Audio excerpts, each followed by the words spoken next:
అందరికీ నమస్తే అండి.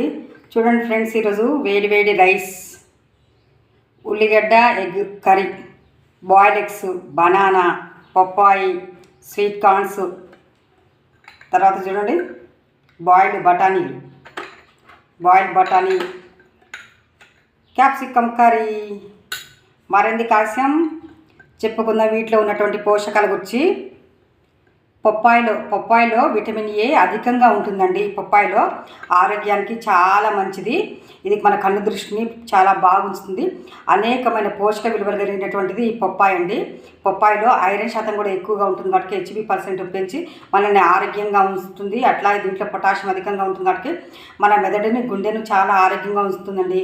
దీంట్లో ఇనుము, పొటాషియం, తర్వాత మెగ్నీషియం అధికంగా ఉంటుంది. Vitamin A, vitamin C, vitamin K అధికంగా ఉన్నటువంటి పోషకాహారాన్ని రోజు తీసుకోండి. దీంట్లో లైకోపీనియా ఎక్కువగా ఉంటుంది కాబట్టి క్యాన్సర్ కణాలను చంపుతుంది. ప్రతిరోజు తీసుకోండి, ఆరోగ్యంగా ఉంటారు.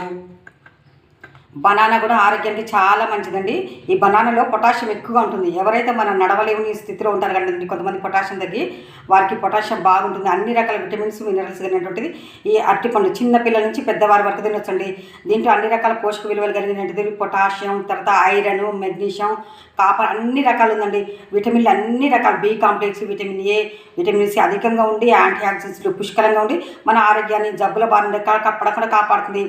ఎగ్ చూడండి, ఎగ్గులో హై ప్రోటీన్ ఉంటుందండి కాబట్టి దీన్ని తింటే కూడా చాలా మంచిదండి. మన శరీర దారుఢ్యాన్ని పెంచుతుంది, వెయిట్ మేనేజ్మెంట్ జరుగుతుంది. అట్లాగే దీంట్లో ఎల్లో ఎగ్లో విటమిన్ బి కాంప్లెక్స్ అధికంగా ఉంటుంది కాబట్టి ఆరోగ్యంగా ఉంటాం. బఠానీలలో హై ఫైబర్ ఎక్కువగా ఉంటుందండి. మన మలబద్ధకాన్ని నిరోధించి మనల్ని ఆరోగ్యంగా ఉంచుతుంది.